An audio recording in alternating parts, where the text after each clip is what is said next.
Togetherness the way it is seen in the Zink family is hard to find. Going back home regularly is routine for the many descendants of Anton and Anna Zink, natives of Germany who came to make their home in Beavercreek, Ohio. Actually, Anton Zink, son of Xavier and Teresa Zink, who was born in 1846 in Fottenbach, Baden, Germany, received permission from his parents to come to America at only 14 years old. He came directly to the farm of his uncle, where he made his home in the northwest corner of Beavercreek Township. Anton attended Ailey School, located on Kemp Road at that time. He was a devout Catholic and a charter member of Holy Trinity Church. In 1876, he took another trip to Germany, and deciding America was the most wonderful country to make a home, he invited his future bride, Anna Ketterer, to come back to America with him. He and Anna became parents of 8 sons and 2 daughters. The 3 youngest sons, Ted, Frank, and Max, and eldest daughter, Christine, never married and lived together on the farm. Zink Field at Beavercreek High School was named for Frank, who taught school here for many years. Home is Beavercreek for the Zinks, and that fact isn't likely to change.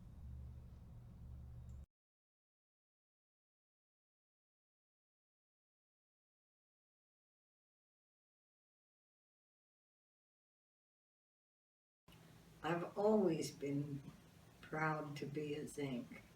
When I got married, I dropped my middle name and used Zink instead. Then I'd be a Zink for the rest of my life. But my family never bore the Zink name. My grandma, Louise Zink Bierschen, was one of the 2 Zink daughters of Anton and Anna Zink, and the only daughter to marry. Louise was a graduate of Miami University and taught in a 1-room schoolhouse in Beavercreek. Aunt Teeny worked at NCR. John Bierschen was Louise's husband, and my mother and uncle, Anna and Herman Bierschen, were the only 2 grandchildren without the Zink name.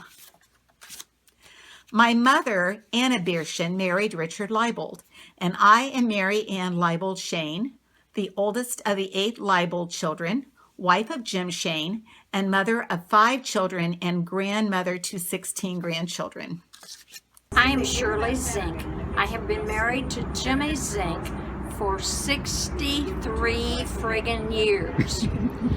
And the reason that we have been married so long is pure perseverance on my part. Thank you very much. Hi, I'm Ralph Warner. I've been married to Mary Ann Zink for over 40 years. I wanted to comment on the Zink family from my perspective. I have never seen a family as big as that. It seems to love each other to a point of gathering at once a month to eat or whatever else they do. I am not sure that my family could handle that, scattered across 7 or 8 states. Hi, I'm Marcia Zink Johnson, and I'm telling you I'm proud to be a Zink. Hi, I'm Ann Zink DeBard. My parents were Carl and Alvera Zink, and I'm proud to be a Zink. I love being a Zink because we have a friend everywhere. Everywhere I used to go, there's always a Zink. You'd run into a Zinks. Hi, I'm Joe Zink, son of Herman and Lucille Zink. Hi there, I'm Chris Zink, and I'm married to Rick Zink, and I'm from a very small family. And when I joined the Zink family, I couldn't believe how many people there were. We have a great time getting it together, and it's just a lot of fun. I'm John Cogan, and I met Dorothy Zink Lawrence at a local meeting of the Singles and Widows group at a local church. After a couple of these meetings, we decided to meet at a restaurant for a bite to eat. Since I was without a car at the time, I drove my S10 pickup, which was a little bit dilapidated, and I was hoping that floorboards would stay in. We got through that okay. Developed a lasting relationship. The rest of the story is that it led to knowing many warm and supportive friends in this Zink family. I am Karen Heisman Zink, and I am proud to be a Zink. My husband is Joe Zink, and my in-laws were Herman and Lucille Zink.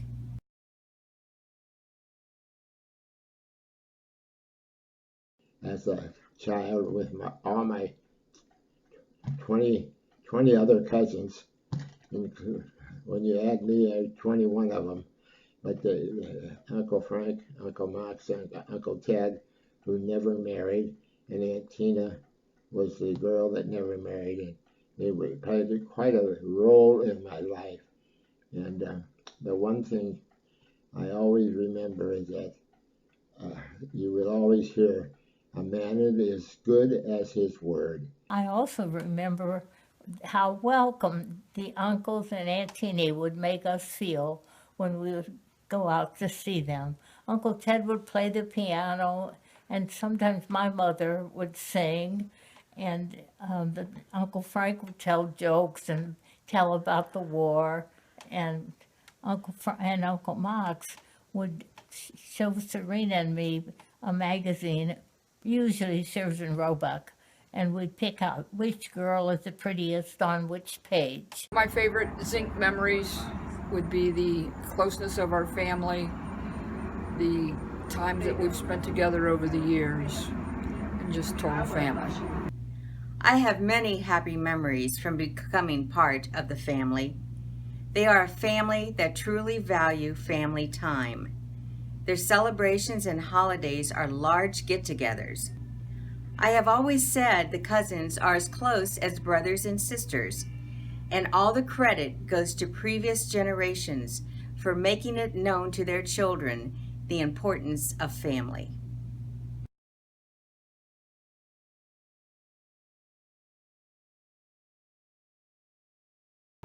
Hi, my name is Reese Warner. My parents are Jeff and Alexis Warner, and my grandparents are Ralph and Mary Ann Zink Warner. I am in the 6th generation of the Zink family living in Beavercreek. Eating donuts from Grandma's because my cousin ate that with me. The Zink Kid Camp Out because I'm with my cousins and my uncle because we're sleeping out in the dark and it's fine.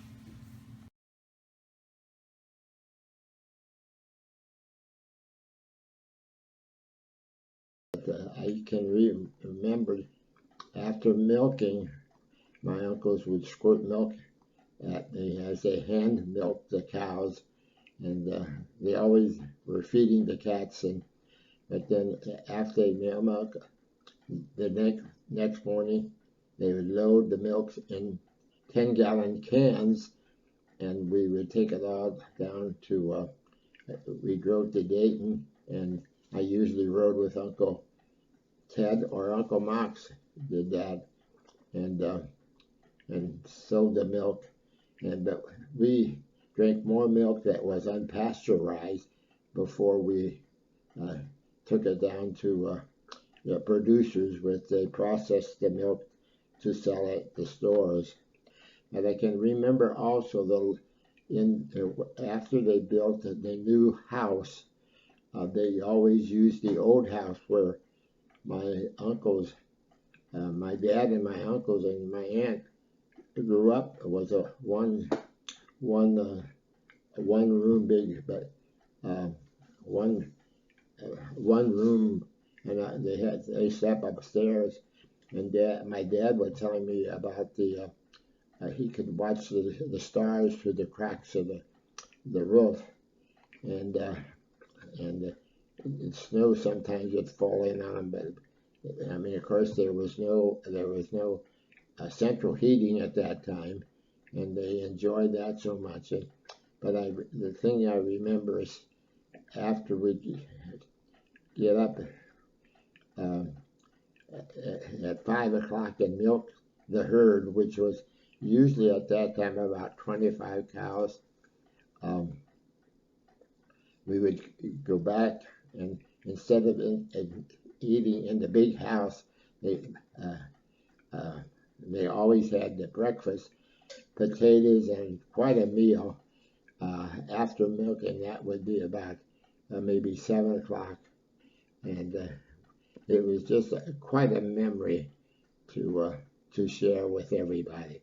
Well, when I was a little girl, maybe 6 or 7, I can picture Grandma gathering eggs, and she had a little bonnet on. And then as far as Grandpa is concerned, when we go out, my Dad, who's Andy, would go over and sit in the corner with Grandpa, and they'd talk together in German. When I was about 10 or 11 years old, I used to ride my bike through the field and to the farm. Andy would let me sit on the tractors and in the Jeep, and I would pretend to drive. One day when I was 12 years old, Andy asked me if I'd like to go out to the field and bring in the Ferguson tractor. I ran as fast as I could, hoping I could get there before he would change his mind. I only drove that tractor about a couple hundred yards, but what a thrill. I knew I was the first Zink boy in my generation to drive one of the farm tractors. Shortly after that, I began to start helping baling. Otto owned the baler, and he would bale the hay. We would follow with tractor and wagon and pick up the bales and stack them in such a way that we would not lose our load. We would then return to the barn and unload in the same fashion. After that, there was always time to relax under the shade tree before it was time to milk. We would lay under the shade tree and listen to Andy tell us stories. When September rolled around, we would fill silo. Filling silo was a major event. It was a real production, and everyone had their job. But at noon, everyone stopped, and we had a meal bigger than Thanksgiving. Seemed like we had 3 meats, 2 kinds of potatoes, many, many vegetables, and of course, a long list of desserts. After we'd have our lunch, we'd again lay under that shade tree and listen to the old farmers tell stories. I've since forgotten those stories, but the memories remain. I remember driving tractors to both the Sweeneys and the Hoagland farms. The Hoaglands moved to the west edge of Yellow Springs. They sold the land to Wright State University. One day, Andy was driving the tractor up there and asked me if I wanted to go along. Without a second thought, I jumped on the drawbar, grabbed onto the seat, and rode that 12 miles up to the Hoagland farm. On Sunday nights, we would visit the farm after dinner. We'd talk and we'd watch TV and we'd listen and sing with Uncle Ted playing the accordion or the piano. We had pop and snacks before we went home. The adults would eat molasses bread, which was peanut butter and molasses, and we would have snacks like Cracker Jacks, Juicy Fruit Gum, and Three Musketeers candy bars. When Aunt Teeny and the boys aged, my mother had them for Sunday dinners with my grandparents and our families. Weekly Sunday suppers followed by games of euchre. They were fun.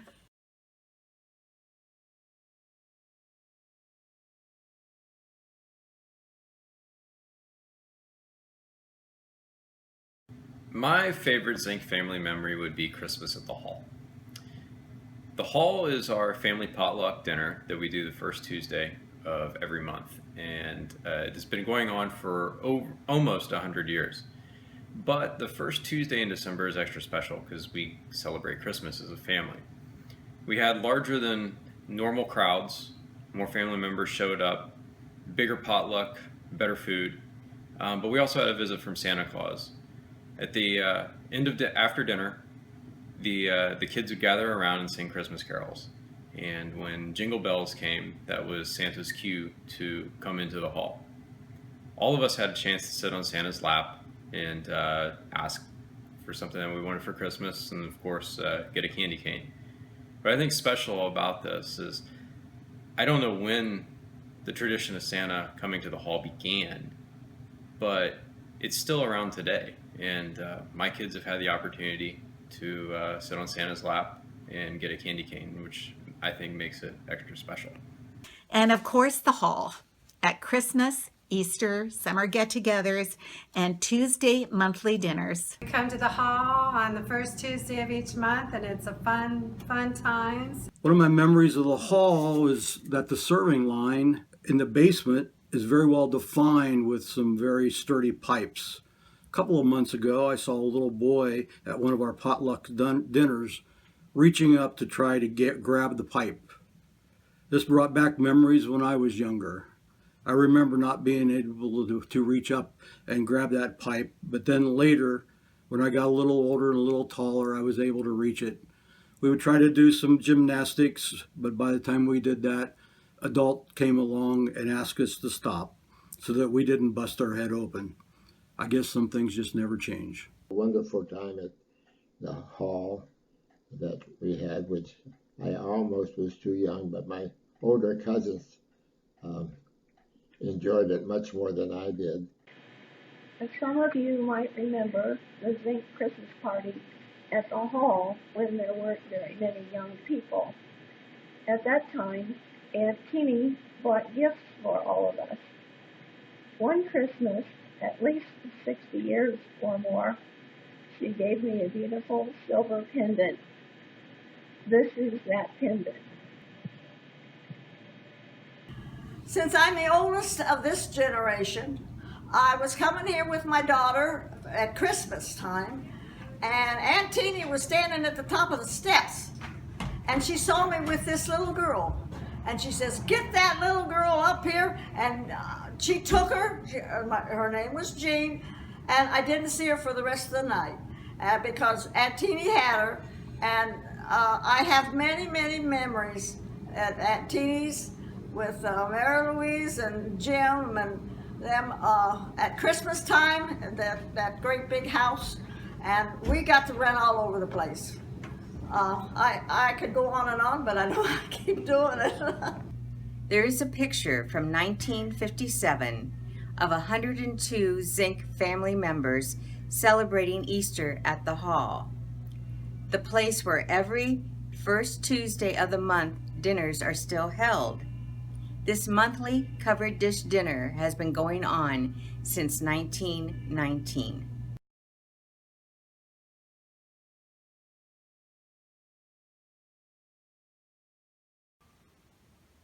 My name is Father Jim Manning, and I'm pastor here at St. Mary of the Assumption Parish here in Springboro, and I am the son of Marie Zink, who was the daughter of Carl and Anna Zink. And because of their strong family and their strong faith, as I grew up there in Beavercreek, I perceived a call by God to be a priest. I don't think I would have recognized that call without that strong family that the Zinks had and the faith that enabled them to stay so strongly together as a family. And here I am, a priest 41 years, and I attribute it a lot to the Zink family. I've been very blessed with such a good Catholic foundation with all my family, all the way from our grandma to our great-grandma, that has just come all the way down to us. And that great morals, great everything, great fun. So I am blessed to be a Zink. I remember each Saturday from age 5 on meeting Aunt Teeny and Grandma for Mass at Holy Trinity Church in Dayton, Ohio. We would sit by the nativity window because that beautiful stained glass window was donated to the church by Anton and Anna Zink and their family. The beautiful nativity, which graces St. Albert the Great Church at Christmas, was given one piece at a time on Christmas Eve to my grandfather, John Bierschen, every year for his help with the farm and family from Grandpa and Grandma, Great-Grandpa and Grandma Zink. What a treasure for me to see during the holiday season at the nativity that was used at my grandparents' house, now being displayed in our church. Obviously, as a priest, one of the things I remember most about the Zink family is their strong German Catholic background, and I think that faith enables a family to be together and to stay together. I remember a lot of the outings and family activities are related to baptisms and the new life and the weddings and the funerals and the First Holy Communion, how strong the Catholic faith was to the Zink family. I remember them, Max and Teddy and Frank talking about the good old days at a Holy Trinity Church. And then later on, we all practiced our faith at St. Helens. I remember Grandma and Grandpa, Carl and Anna Zink, going to the 6:30 Mass on Sunday morning at St. Helens. And then as St. Helens moved out toward Beavercreek, St. Luke's was built. And again, a lot of the family activities revolved around the faith. They revolved around those parishes: Holy Trinity, St. Helens, St. Luke, and how strong that faith was, and how the Zink family came from Germany at a time that they thought that the Catholic faith needed to be preserved. So they came to this country so they could practice publicly and openly their Catholic faith. And I do have, it came down from me, a copy of the German Bible that the Zinks had. They came from Germany at that time.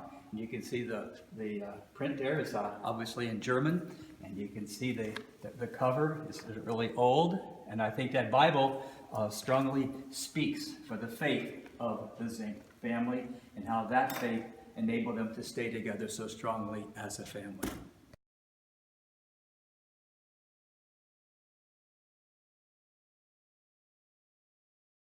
What togetherness, what a legacy, what a family. It's a pleasure to be able to share some thoughts that I love to think of, and it's a pleasure to be part of this celebration for the Zink heritage. Thank you.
Sing a song of long ago when things were green and moving slow, and people stop to say hello, or they say hi to you. Would you like to come over for tea with the missus and me? It's a real nice way to spend a day in Dayton, Ohio, on a lazy Sunday afternoon in 1903. sing a song of long ago when things could grow and days flowed quietly. The air was clean and you could see, and folks were nice to you. Would you like to come over for tea with the missus and me? It's a real nice way to spend a day in Dayton, Ohio, on a lazy Sunday afternoon in 1903.